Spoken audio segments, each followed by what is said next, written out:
Hi అండి అందరికీ. ఈరోజైతే నాగుల చవితి కదా. నాగుల చవితి పొద్దున్నే 4కి లేపేసింది శ్రవంతి.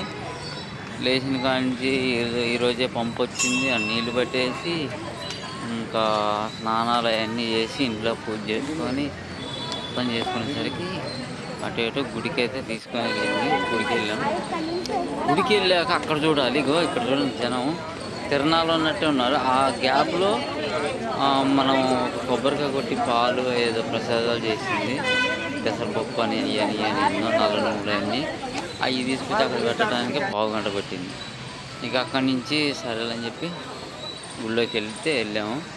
నేను సహస్ర అక్కడ వెయిట్ చేస్తుంటే ఇంకా శ్రావంతి ఏమో వేరే గజ్జ స్తంభం లెక్క ఉంటుంది కదా అమ్మవారి గుడి దగ్గర, అక్కడ దీపం పెట్టేసి ఇదిగో ఇక్కడ నందీశ్వరుడు, వీరభద్ర స్వామి గుడి, నాగేంద్ర స్వామి కూడా అలానే ఉంది విగ్రహం కూడా. ఓకేనా, మొత్తానికైతే ఈరోజు అయితే గుడికి వెళ్ళాం. ఒక శివుడి నందిని అందరినీ అయితే దర్శనం చేసుకున్నాం. తర్వాత ఇక్కడి నుంచి పక్కనే ఉసిరి చెట్టు ఉంది. ఉసిరి చెట్టు అని మారేడు చెట్టు, అక్కడ కూడా వెళ్ళేసి దండం పెట్టేసుకున్నాం. అందరికైతే నాగుల చవితి శుభాకాంక్షలు.